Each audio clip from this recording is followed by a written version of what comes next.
MTG working up all the mysteries.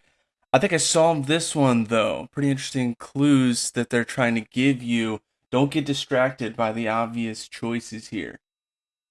I think it was the Mole God using the meta and whatever room you're playing MTG. This card is stupid dumb, and it is going to be in, I'm going to say, most of the decks you're going to run into. I think it might even get a decent amount of play outside of standard. And basically what this card is doing is it's saying if you block it, they get a swing again with it. So if you find a way to give this trample, I mean, better yet, if you find a way to give that double strike, that's going to be the game, basically. So you need to find a way to get rid of that. Plenty of ways to do that in Magic. So like bouncing a creature after they attack, that's going to be great because they're going to put all their focus into this card, or at least splash it in, which is going to take up a good portion of the deck. And I think it's a lot easier to get around than you think. It does have an ability for 7 mana, so you're not going to see that happening early. That you probably would have won or lost the game by then anyway. But it says must be blocked each combat this turn if able. There are cards that make you block the creature anyway, so people are going to use those cards as opposed to its own ability to kind of get that to keep going. But it's going to untap each creature you control after this phase. There's an additional combat phase. Really like additional combat phases. I don't know if I'm going to try to splash in this card. Maybe. But I know I just have a feeling most people see that and they're going to be like, yeah. Yeah, that's what I'm going to build a deck around. So you're probably going to see a bunch of that. And, good luck to you. To start, we're going to have Agris cost, Spirit of Justice, 4-drop, 2/4, double strike vigilance. It can give suspected, which is the whole menace thing. I'm gonna say C tier. It's okay, but it's lacking in the power, and I don't think it gets a huge amount of value. Next card we are gonna talk about is Alquist Prof Master Sleuth here. This is a 3-drop, 3/3 vigilance. When it enters battlefield, investigate. So you're going to get an artifact token that is a clue where you could sacrifice for 2 and draw a card. But it's also got X, planes, 2, island, tap, sacrifice a clue, draw X cards, gains X life. Kind of like a Sphinx's Revelation, as you can see. This card, I'm going to say, for what it is, early game, 3-drop, 3/3 and more. It's at least A tier. I don't think it's crazy, but it's definitely on there. The Mole God. We're gonna go S tier. It's a 4-drop, 8/4. It's way beyond vanilla. So A tier, easy. But the reason I think it's S tier is it gives you a chance for multiple combat. So if you don't get multiple combats, you still hit them for 8. That's amazing. So I mean, there's plenty of removal decks that are just gonna be like, and destroy, and exile, and you're gonna need to sack that creature, but all that stuff. But a Gruul deck is gonna have plenty of creatures out. They're gonna have a turn 1, 2, 3, and there's your turn 4, and then everything else will just revolve around the 1, 2, 3, 4 drop. So, like a mono black, sacrifice those creatures. That's not really gonna work. They're just gonna sacrifice a weaker one, and you're still gonna have the problem. So, it's gonna be strong. There's plenty of removal and stuff you can do. I think the best thing you can do with that is bounce it and make them play it again, But that's just because the collect evidence. You put that in the graveyard, you're still helping the player do what kind of the set wants them to do. Anyway, let's see. Next one. We have Aurelia's Vindicator. This one seems interesting. This is a 4-drop, 4/2 flying lifelink ward 2. That's got disguise, so kind of like morph. You're going to be able to play this face down for its more. I forget exactly what it's called. Oh, disguise. You're going to be able to play this face down for its disguise cost, and then you're going to be able to play this face down for, I believe, 2, and then flip it up for its disguise cost, which is whatever it says on the card, and then do whatever it says when you turn it face up. So this one says, when it's turned face up, exile up to X other target creatures from the battlefield and or creatures from the graveyards. When Aurelia's Vindicator leaves the battlefield, return the exiled cards to their owner's hands. This is like an Angel of Serenity, but you can also target the graveyard. I like that. The only downside is when those cards go, like when this leaves and it's got a very weak toughness, you just put those cards from your opponent's graveyard into their hand. So while this can solve some problems, I believe this card will actually create more problems for you. So I want to put it in C tier.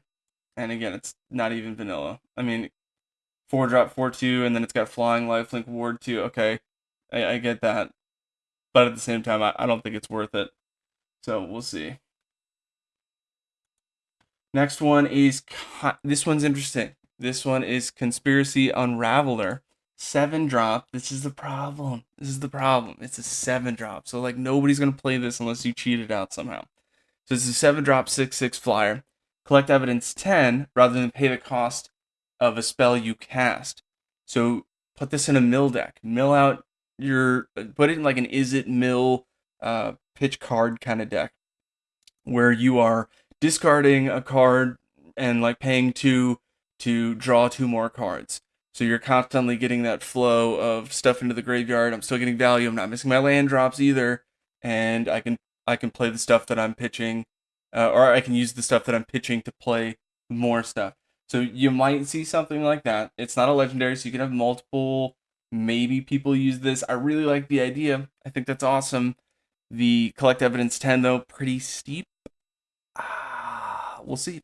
We'll see if people use it. I'm gonna say it's at least B tier. If that CMC was 5, and this was like a 4/4 flyer, and that collect evidence was like maybe an 8, I think people would be all over this card. But nah, that's gonna be a B tier. The next one makes me really think of Mentor of the Meek. I don't know how long you've been playing Magic, but that card was a really fun. I think it was also a 3-drop. And this is Delaney Streetwise Lookout. This is a 3-drop 2/2. Creatures you control with power 2 or less can't be blocked by creatures with power 3 or greater, so it buffs itself a little bit. It's a little bit under vanilla with the 3-drop 2/2 going on. And if an ability of a creature you control with power 2 or less triggers, it triggers an additional time. That's cool. As far as that ability, I like that it's not just it's not an ETB, right? So any ability that triggers with power 2 or less triggers, it does it again.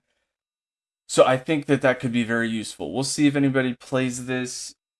Throw it as like maybe a 1 or 2 of in a white weenie deck and see what you can pull out with that. Maybe. Oh, you know what? Use it with Defector Might, right? So then you could pay 2 life and get 2 creatures to swing through. You might see something like that. That's probably a really good example of what you could do with that. So I want to say A tier, but that's a very specific case where you would use that. So I'll go B tier, even though I think that example is, right up the alley. All right, next one. I think this one is Detective of the Month. Here we go. Yeah, Detective of the Month, 3-drop. Good old tryhard here. Let's see. All right, so it's a 3-drop 2/3 Ascend. If you control 10 or more permanents, you get the City's Blessing for the rest of the game. As long as you have the City's Blessing, detectives you control can't be blocked. That's pretty good, but you need 10 permanents to get the Blessing, and that's kind of steep. I mean, very late game, you can count on your lands, assuming you're not missing your land drops.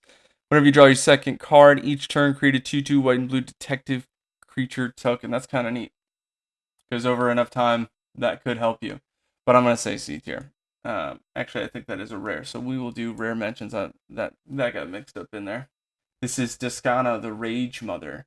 A Naya card, 5-drop 5/5. So it passes vanilla. ETB, draw a card for each creature you control with base power and toughness 2/2. Whenever a creature you control with base power and toughness 2/2 attacks, it becomes a 5/5 basically.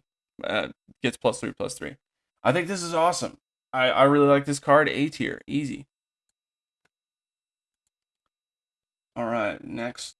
This is Atrada. Atrada, I think last time we saw Atrada was a 4-drop. So we've got a 3-drop 1/4 Death Touch. Face down creatures you control have flip them up for 4. Dimir, and 2 other. This creature, if you can't, exile it and then return it without paying its mana cost. So that's cool. Basically gives you an alternative cost to flip up your cards. So anything that says when this card is flipped up, you're still gonna get that effect without having to pay the cost. Moving on up. This one's pretty cool. Expedited Inheritance. So mono red has been pretty solid throughout the history of MTG, and it's gonna get really disgusting with this card.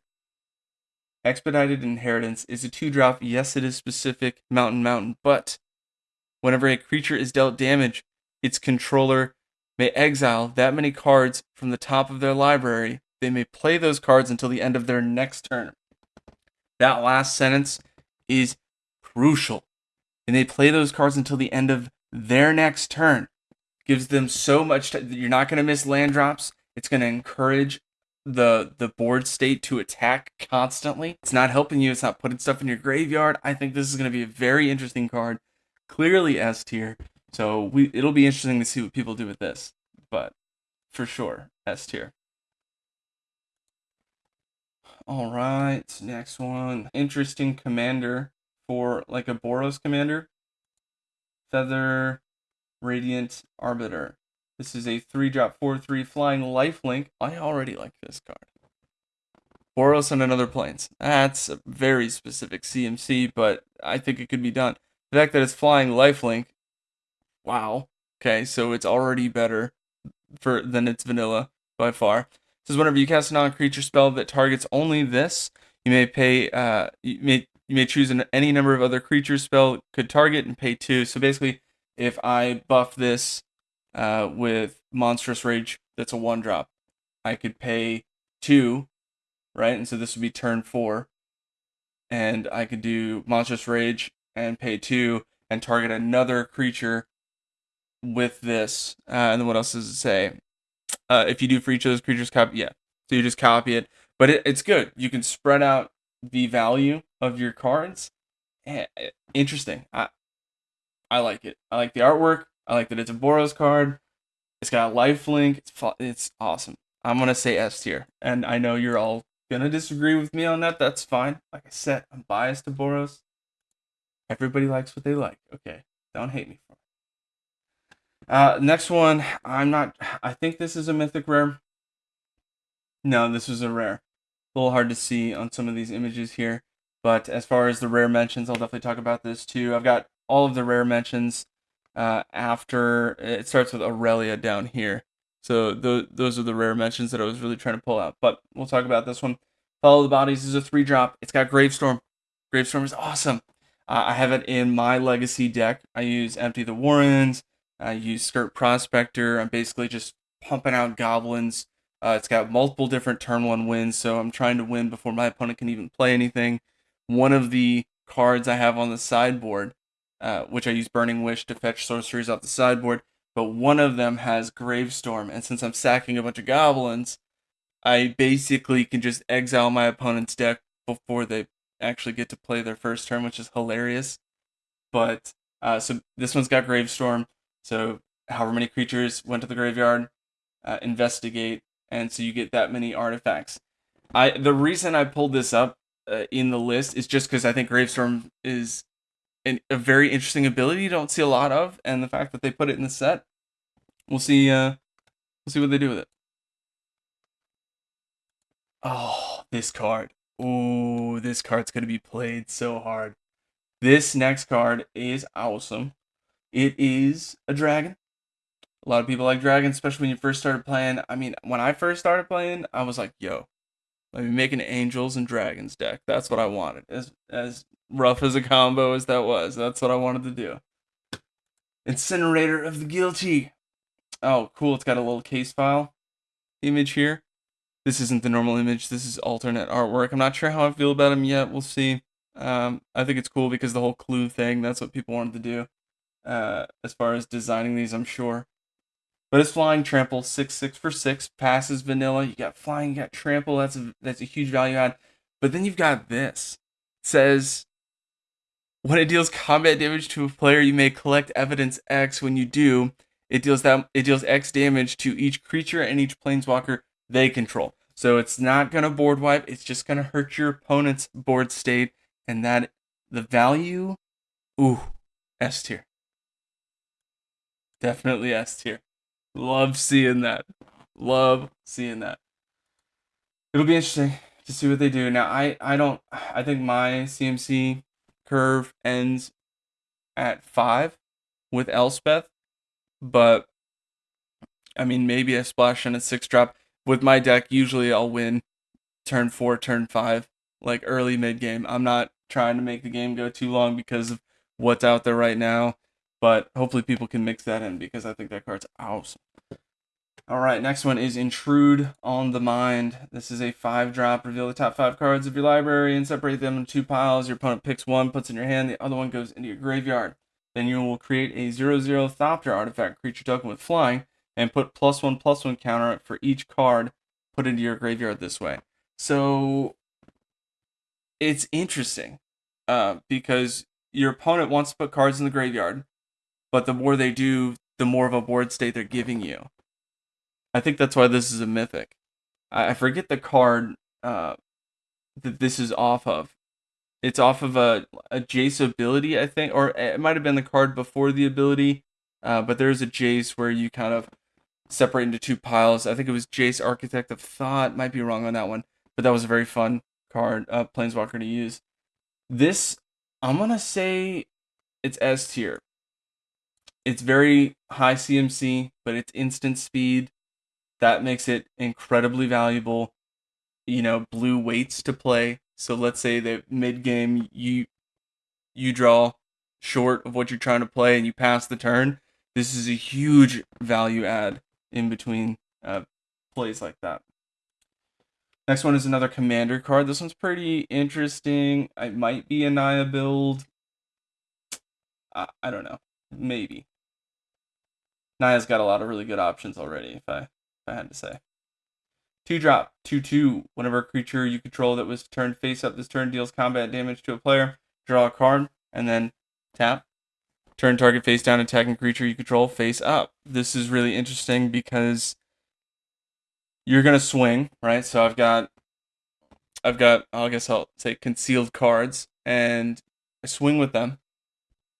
You declare blocks, and I can flip it up just by tapping this, or by using their ability, whatever it is, if they've got a disguise ability that they could flip it up, however, but, or, use a Trotta, however you want to do that. There's going to be plenty of ways where people are going to second guess, like, should I block?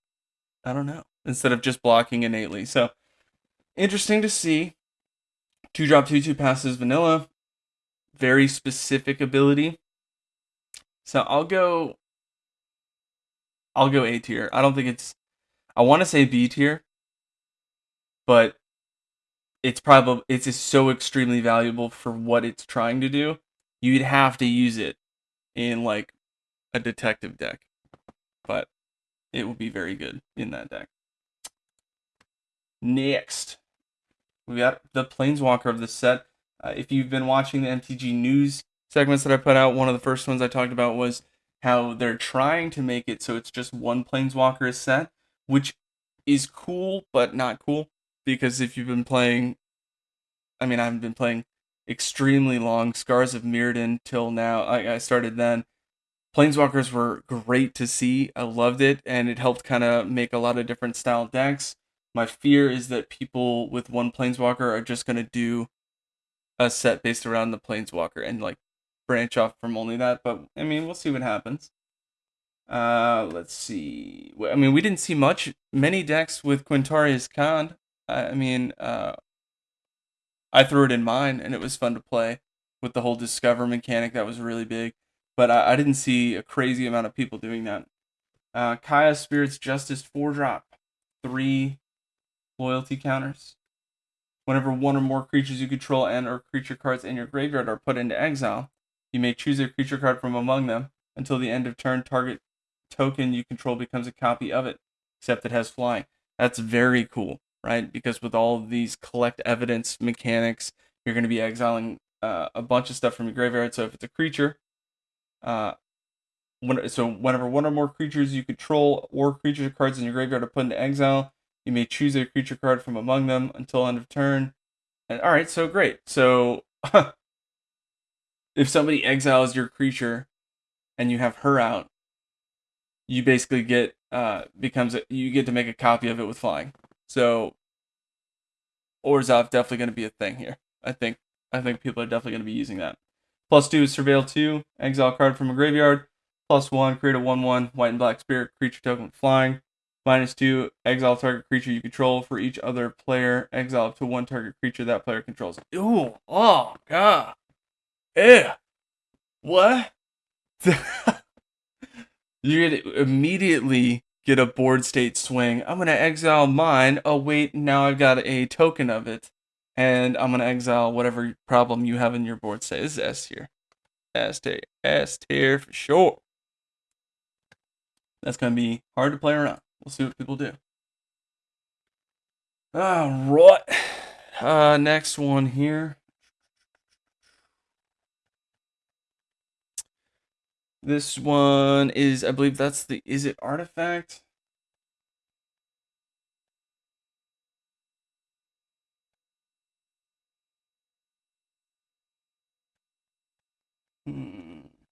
Where is it?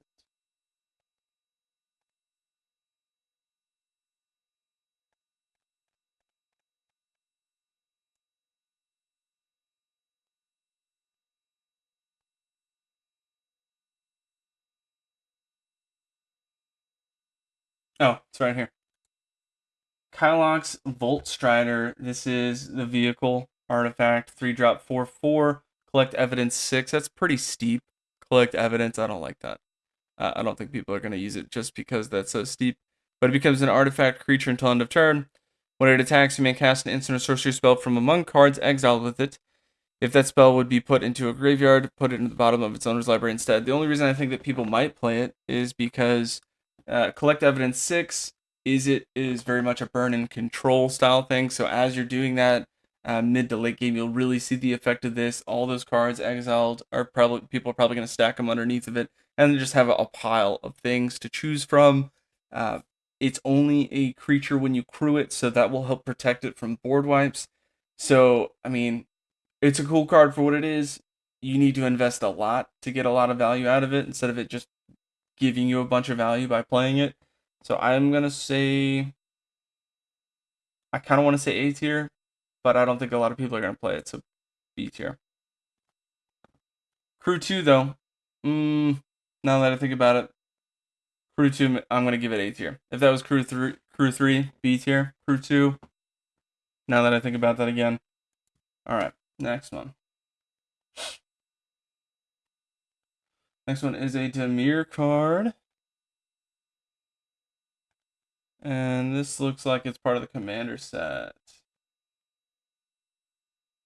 Here we go. Marvo. Deep Operative. 5-drop. Octopus Rogue. I love a unique card type. This is a 5-drop 1/8. Whenever it attacks, clash with defending player. Each clashing player reveals the top card of their library, then puts that card on the top or bottom. A player wins if their card had a higher mana value. Okay. Is my CMC higher? Oh. Whenever you win a clash, draw a card. Then you may do you draw the card you clash with? Do you clash and then decide? Each clashing player reveals top card, then puts that card on the top or bottom. So you reveal at the same time, you'll know. And then if it was cool and you want and you had the higher CMC, you could draw it. Or you could put it on the bottom and then draw random. I think this is what that means. So that's very unique. Then you may cast a spell from your hand with mana value 8 or less without paying its mana cost. Oh, disgusting. Okay, that went from a meh to okay, that's a problem. Real quick. I'm going to say B tier. Just because. I don't think it's insane, but that's pretty neat. Alright, next one we've got. Let's see. This is Mono Black. This is, I think this is Murder. Yeah, Massacre Girl.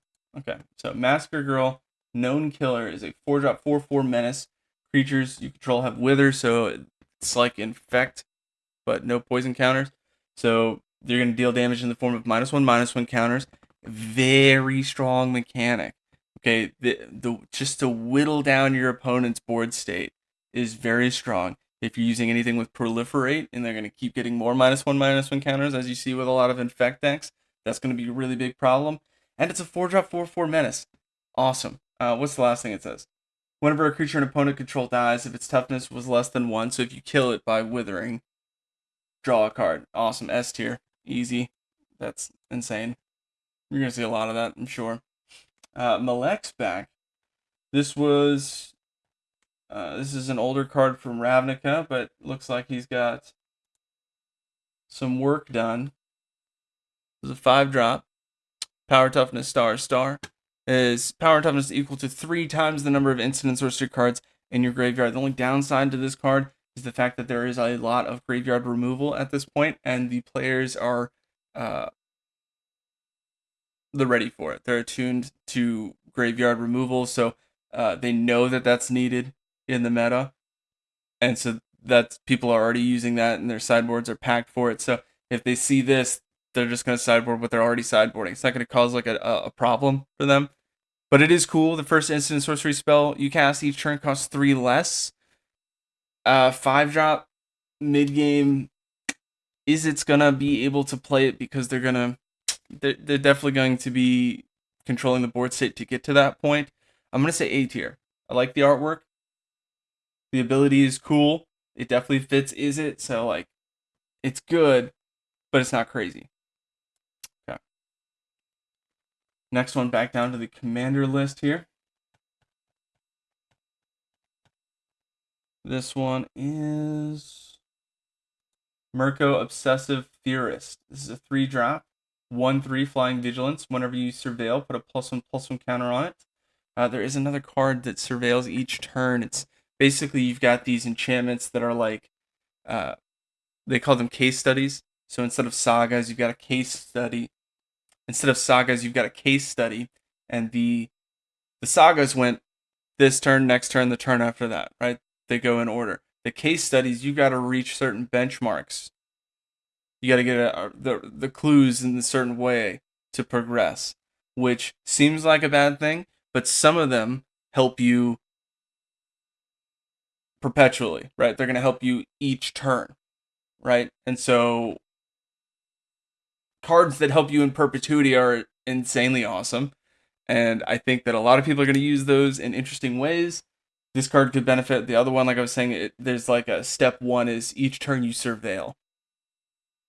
And so that's going to get nuts with cards like this. But anyway, at the beginning of your end step, you may return target creature card with power less than Mirko's from your graveyard to the battlefield with a finality counter on it. If it would die, exile it instead.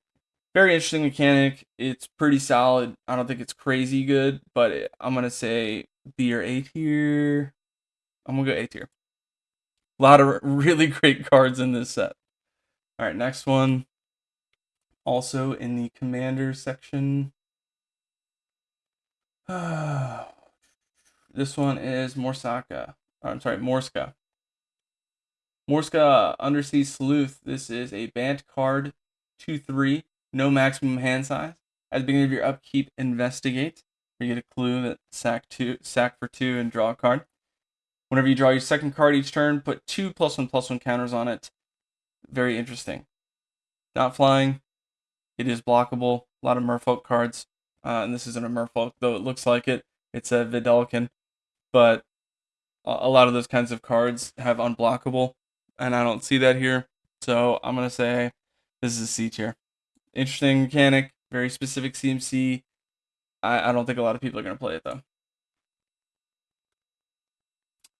Alright, next we've got a Boros card. 4-drop. 2/4 vigilance. So it's already terrible. Whenever Nelly Borka Impulsive Accuser attacks suspect target creature, then goad all suspected creatures. Suspect I don't think is that great, and goad is probably the worst mechanic in MTG. I'm gonna make you attack me.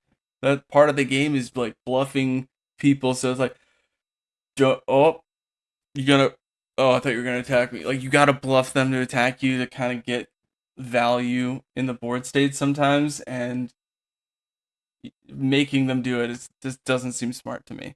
This is going to be D tier if I had D tier. In fact, I kind of want to put it in the rare mentions. I'll put it C tier. Next, we've got Rakdos.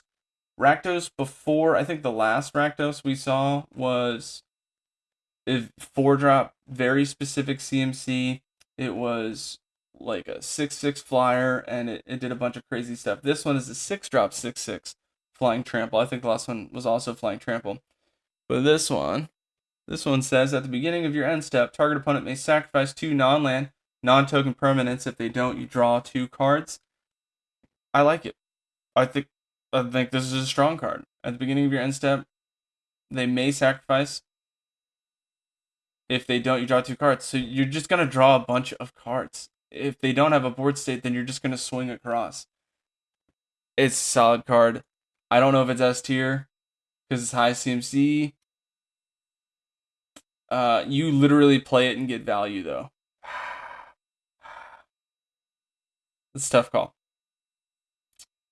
At the beginning of your end step, target opponent may sacrifice 2 non-land, non-token permanents. If they don't or can't, you draw 2 cards.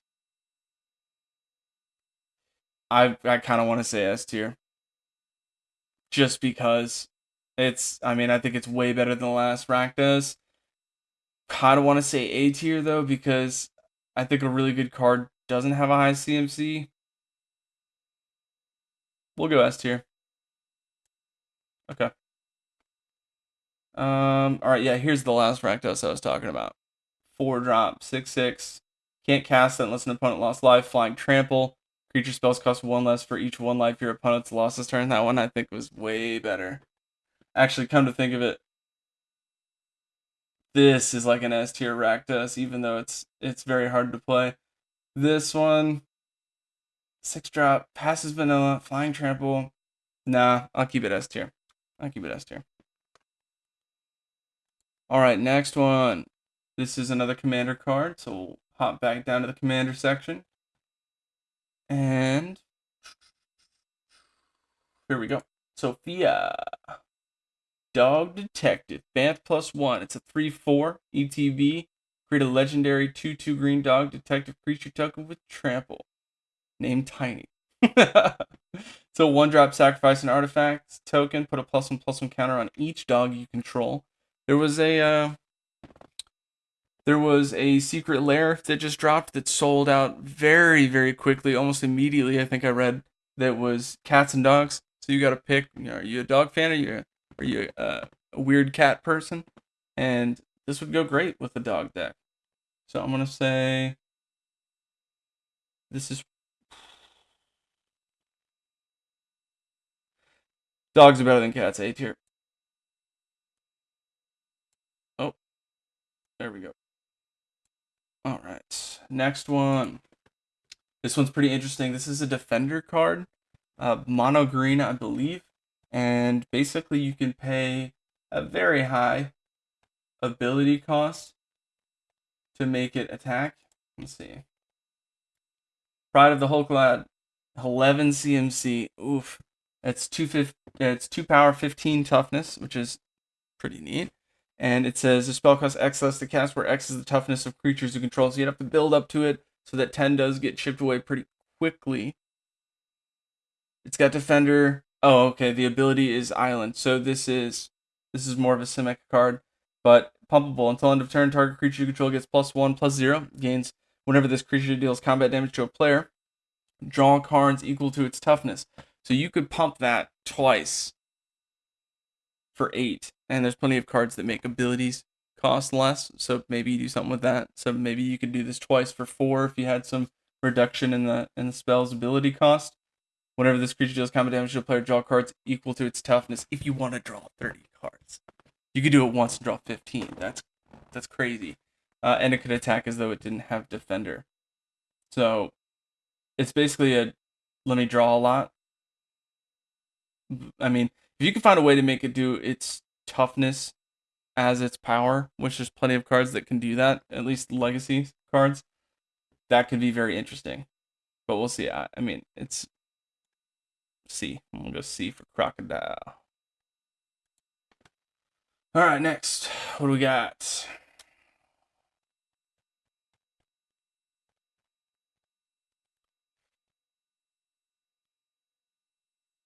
We've got Atomic Wielder of Law, 3-drop, 2/4.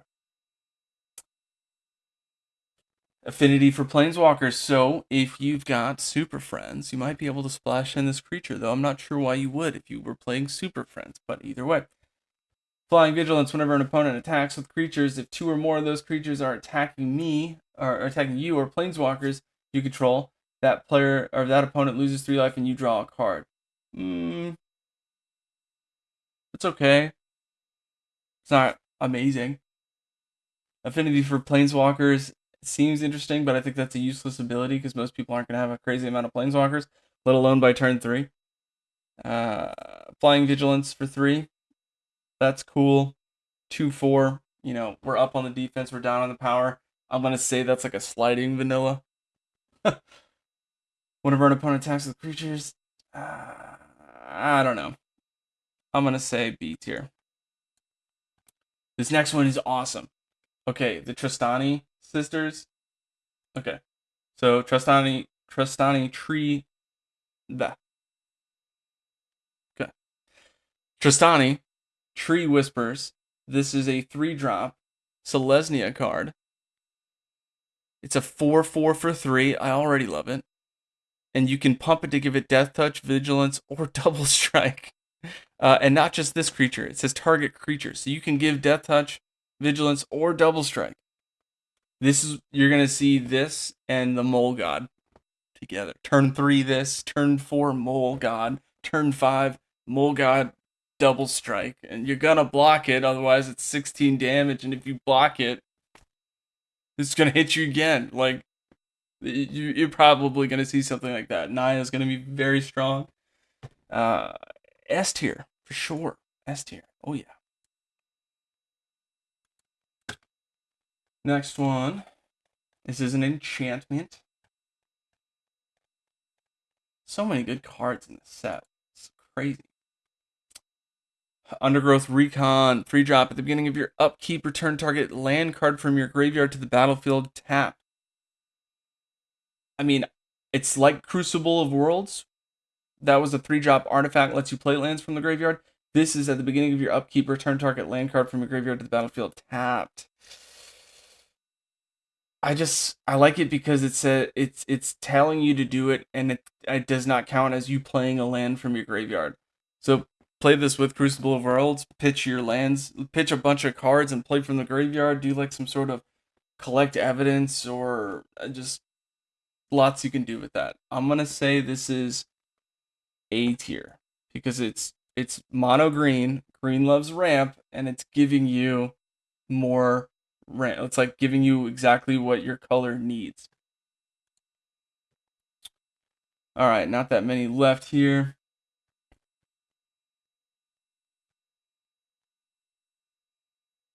Okay.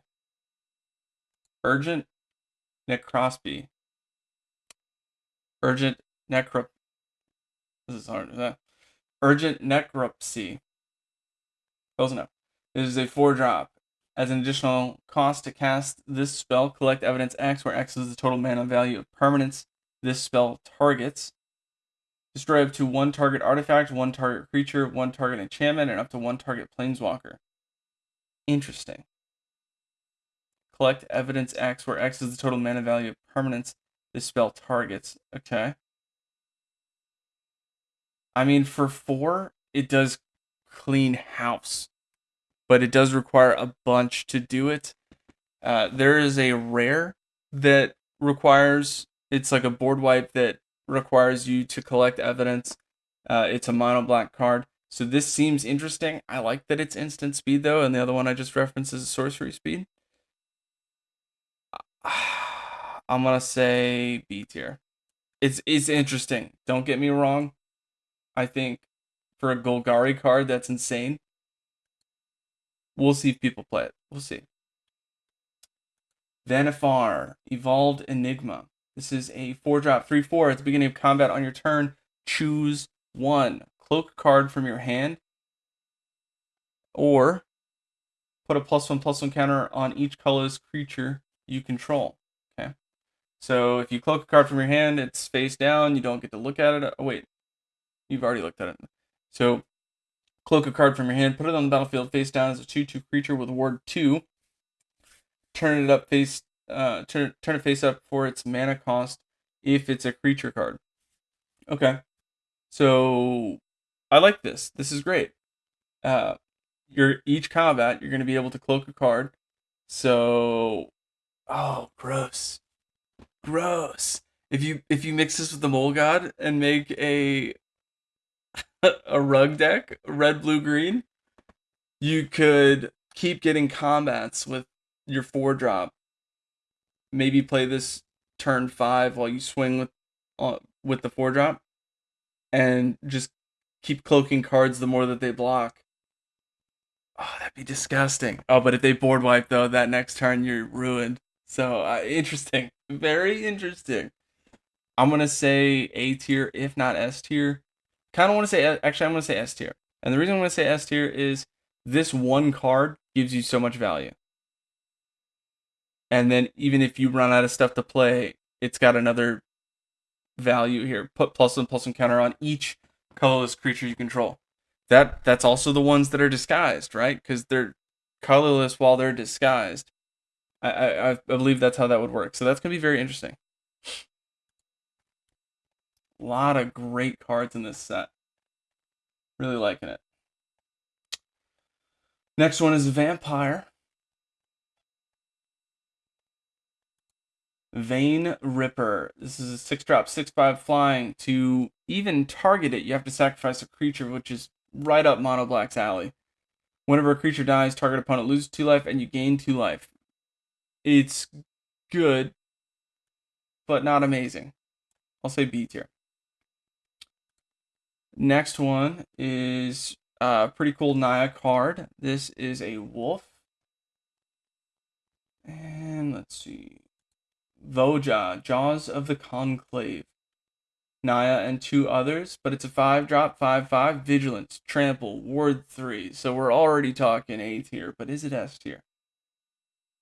When it attacks, put X +1/+1 counters on each creature you control, where X is the number of elves you control. Draw a card for each wolf you control. So if you can make, I mean, it's a wolf, random enough to be put in an elf deck, but there's plenty of wolves that you can build around an MTG, a lot of good ones. And elves, you can make a really cool Naya deck out of this, especially for like commander.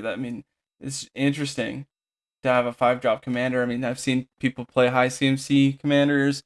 It's not a thing I like to do. I like to keep the CMC low pretty much in every avenue, but this one's awesome. I'm going to say S tier.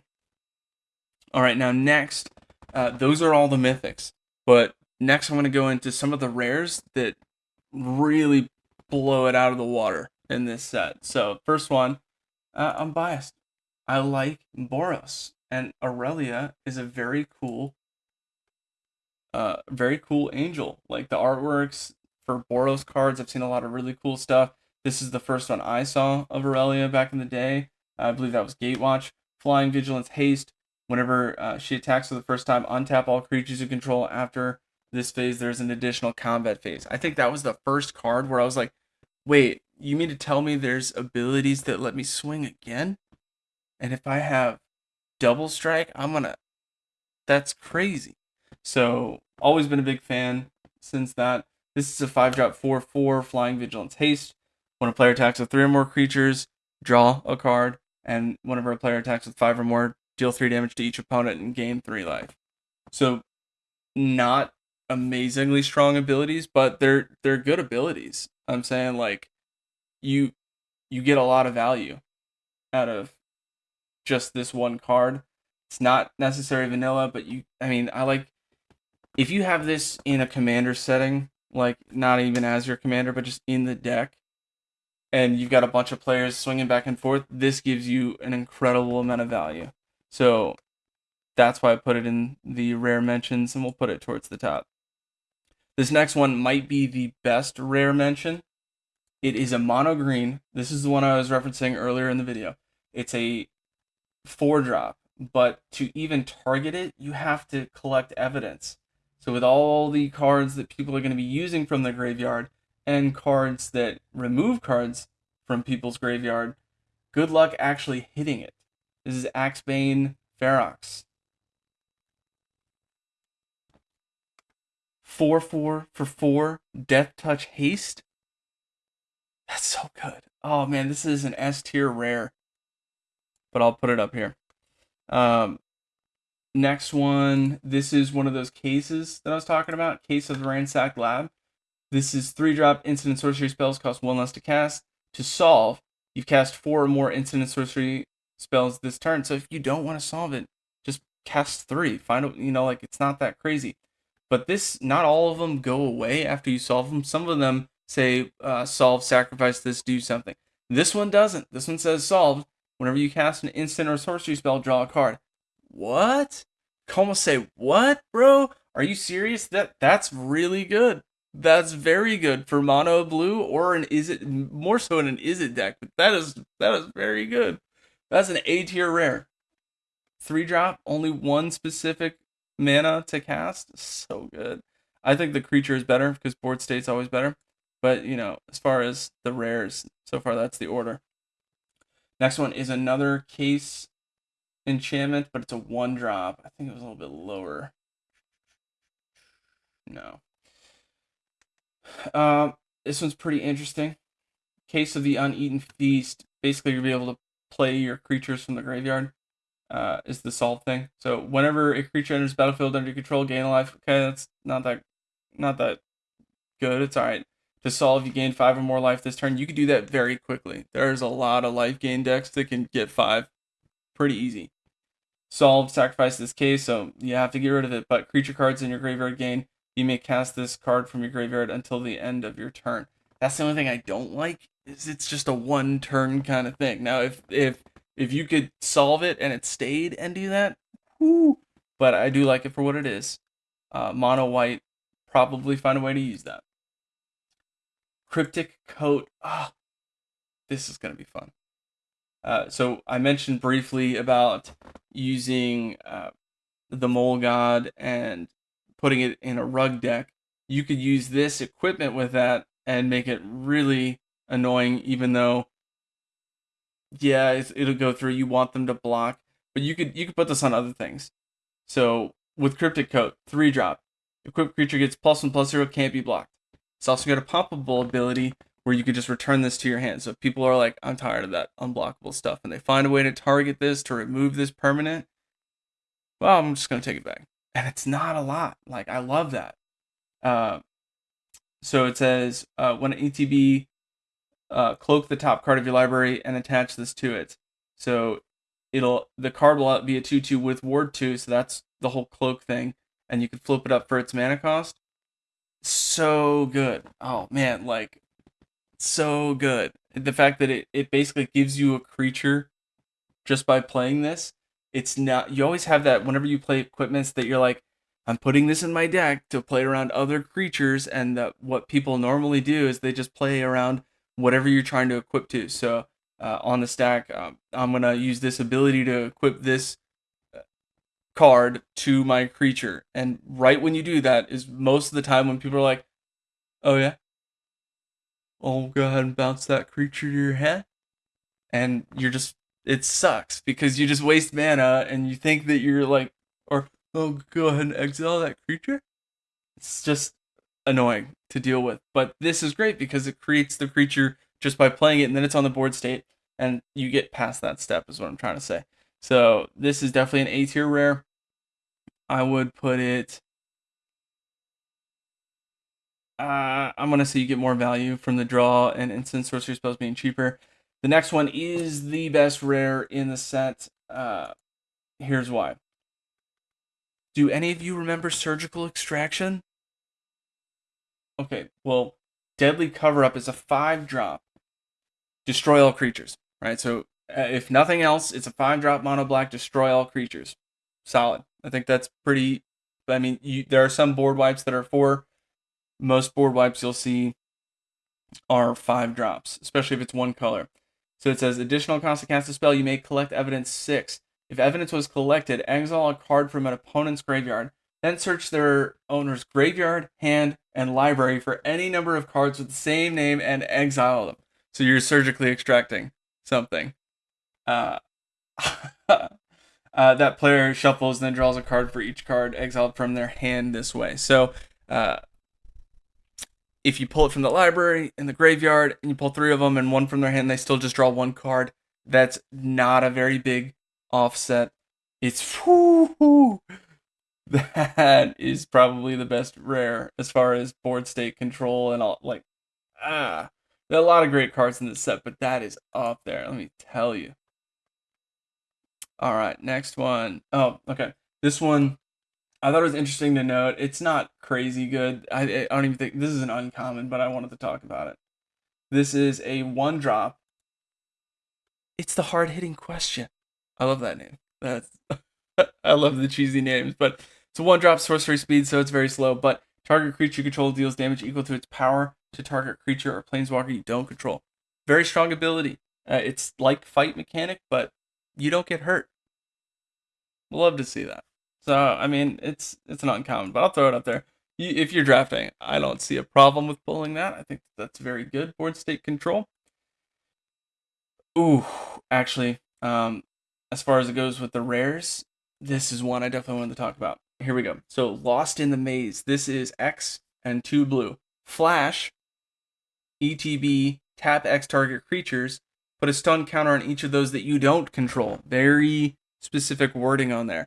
So if I've got Illuminator out and other, problems on the board, and I declare it as a blocker and they want to remove it, maybe they try to do it before, I could play this, tap down before they declare attacks, because you have to tap down before declare attacks if that's how you want to spin it, stun them, my creature doesn't get stunned, and tapped creatures I control have hexproof. So then I could shake the target that they're trying to stop him for, which they would do before, because, double strike's a problem. And so this card alone is crazy good.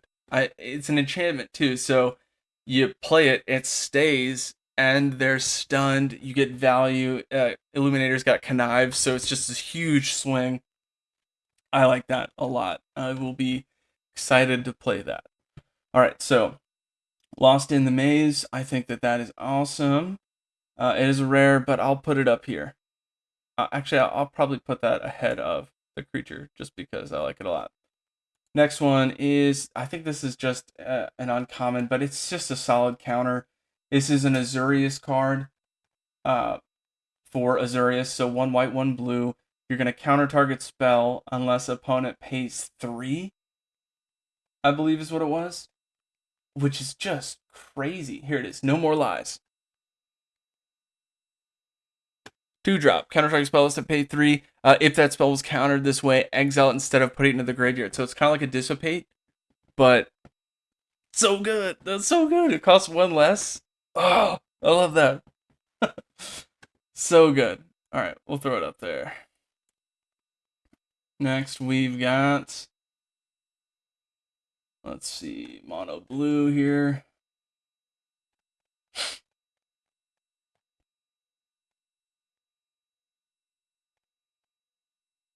All right, Reenact the Crime.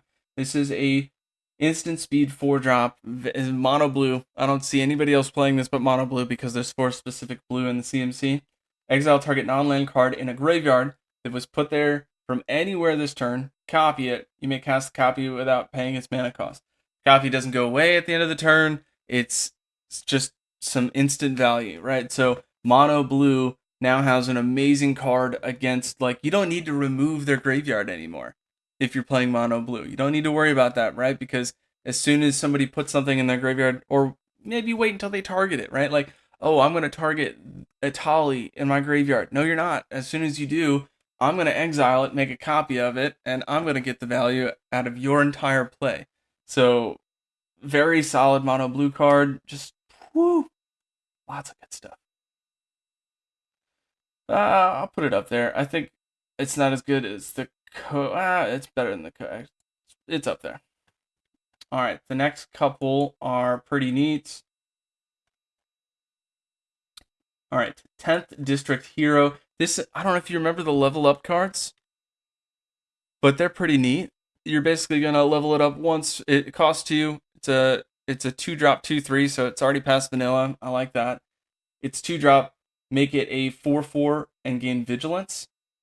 That's awesome. So by the very next turn, you could use 2, and maybe play another 1-drop around it. White Weenies definitely could work around that and get some value.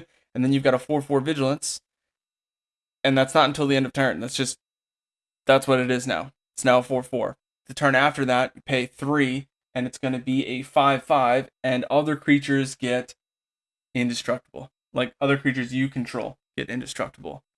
That is awesome. Then you just need to protect this one. If you can find a way to just keep giving this indestructible from what's out there in standard, you'd be okay for a while and stop a lot of the nonsense that's going on.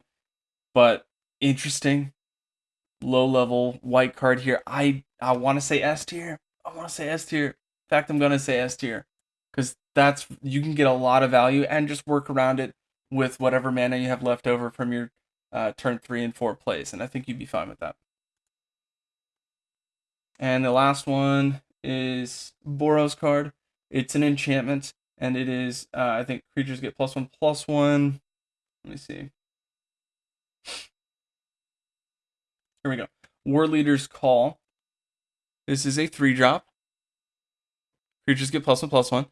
And whenever a creature enters the battlefield under your control, War Leader's Call deals 1 damage to each opponent. So Boros is well known for having a lot of creatures early getting a big board state. This is really cool. I don't think it's crazy good, but it's at least B tier for sure. And that's going to do it. I do appreciate you joining me, and as always, until next time, Deckheads, keep it easy.